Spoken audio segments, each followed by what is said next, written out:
Dinosaurs वे जीव जिन्होंने इस धरती पर करीब 16 करोड़ सालों तक राज किया और इस धरती पर उनका आतंक अनंत समय तक कायम रहता। लेकिन एक दिन एक ऐसी घटना हुई जिसने उनके जीवन को पूरी तरह बदल कर रख दिया। करीब 6.5 करोड़ साल पहले माउंट एवरेस्ट जितना बड़ा और विशाल एस्टेरॉयड पृथ्वी से टकराता है। इस टक्कर ने डायनासॉर्स के अस्तित्व का नामो निशान मिटा दिया। लेकिन डायनासॉर्स का अंत केवल एक बड़े विस्फोट से ही नहीं हुआ था। असली मौत का खेल तो इस टक्कर के बाद शुरू हुआ। कुछ डायनासॉर्स ने एक धीमी और दर्दनाक मौत का सामना किया।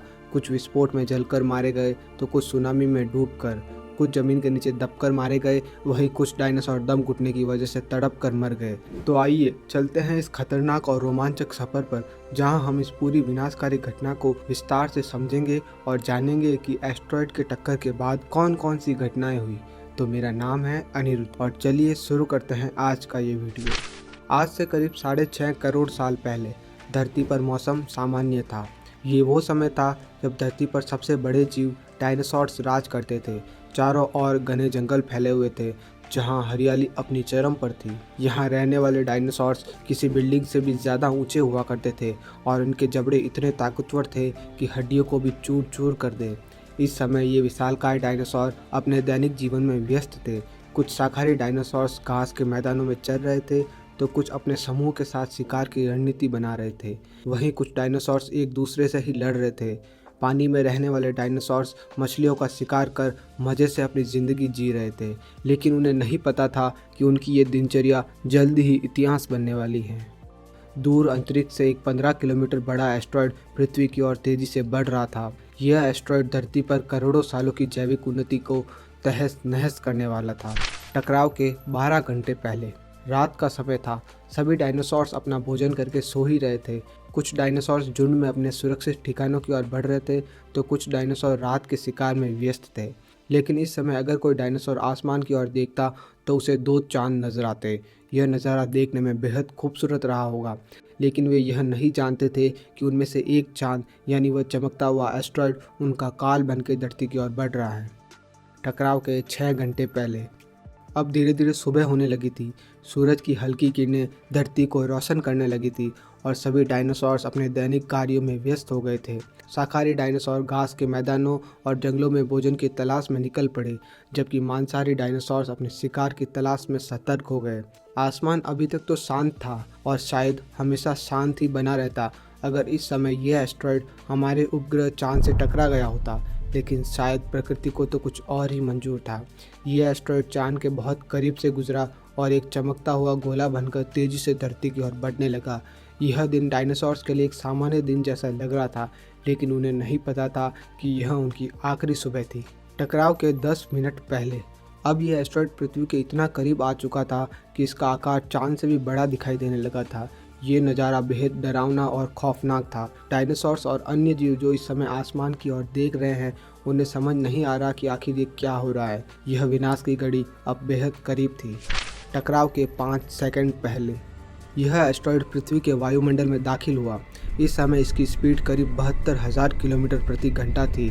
जैसे ही इसने वायुमंडल में प्रवेश किया, वायुमंडलीय घर्षण की वजह से यह एक भयानक आग के गोले में बदल गया। इसकी रोशनी इतनी तेज थी कि सूरज भी इसके सामने छोटा लगने लगा था।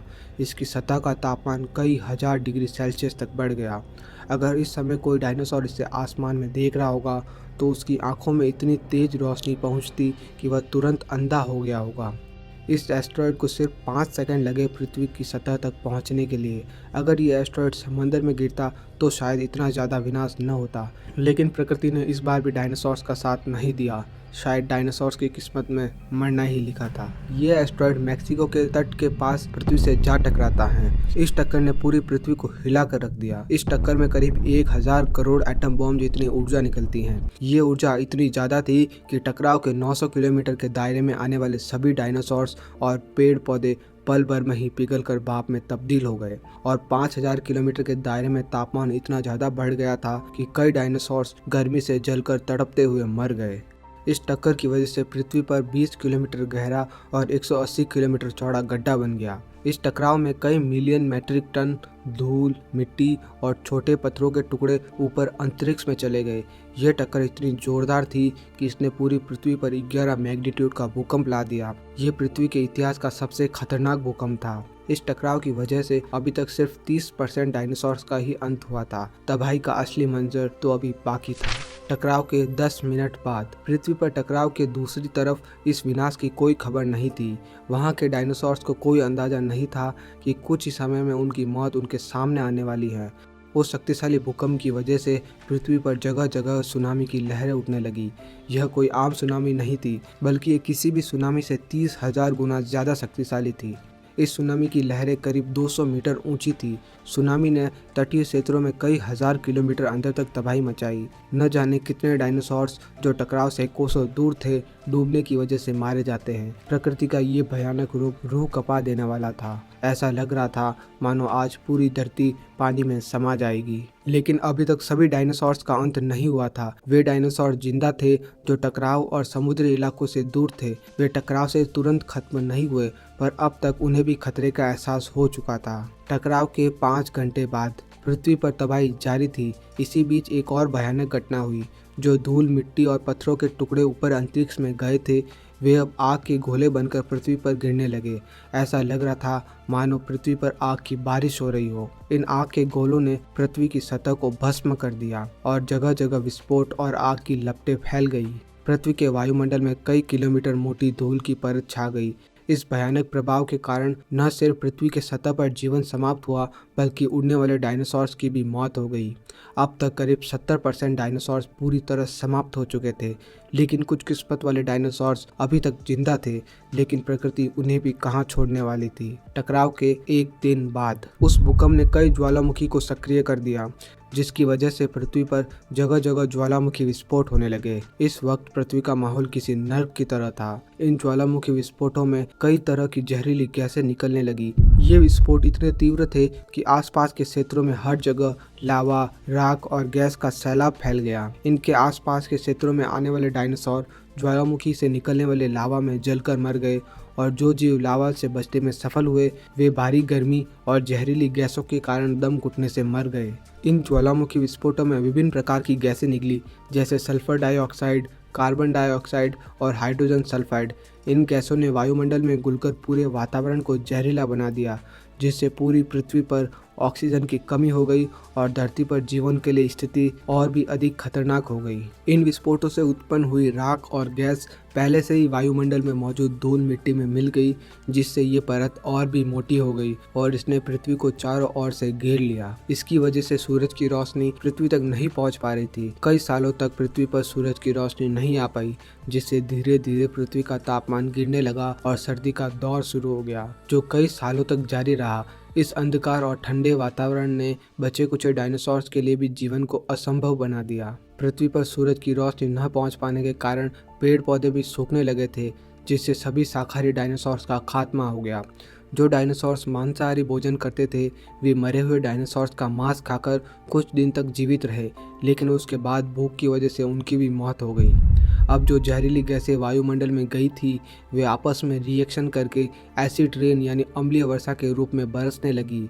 कई सालों तक एसिड रेन और आग के गोले लगातार बरसते रहे। अब एसिड रेन की वजह से महासागर बहुत ज़्यादा एसिडिक हो गए, जिससे समुद्री जीवन के लिए भी वह जगह रहने लायक नहीं बची। इसकी वजह से 75% समुद्री जीव पूरी तरह समाप्त हो गए। देखते ही देखते डायनासोर्स पूरी तरह धरती से विलुप्त हो गए। इस महाप्रलय ने पृथ्वी की 95% से भी ज़्यादा प्रजातियों को विलुप्त कर दिया। 16 करोड़ सालों से पृथ्वी पर आतंक मचाने वाले डायनासोर्स पूरी तरह खत्म हो गए। आने वाले कई सालों तक पृथ्वी का माहौल अनुकूल नहीं रहा, लेकिन प्रकृति ने समय के साथ फिर से अपने आप को रिकवर करना शुरू किया। पृथ्वी पर फिर से हरियाली छाने लगी और प्रकृति ने एक नई प्रजाति को विकसित होने का मौका दिया। वह प्रजाति हम इंसानों की पूर्वज थी। दरअसल इस महाप्रलय में 25 किलोग्राम से ज़्यादा वजन वाला हर एक जीव समाप्त हो गया। सिर्फ 5% जीव ही सर्वाइव कर पाए, जिनमें से एक थे मैमल्स, जो हम इंसानों के पूर्वज थे। ये मैमल्स ही करोड़ों सालों में विकसित होकर इंसानों में परिवर्तित हुए। दोस्तों, अगर आप इस प्रक्रिया को विस्तार में जानना चाहते हैं तो इस वीडियो को एक लाइक और चैनल को सब्सक्राइब करके आपके सामने आई इस वीडियो पर क्लिक कर दीजिए। मैं आपसे मिलता हूं किसी और इंटरेस्टिंग वीडियो में। तब तक के लिए धन्यवाद।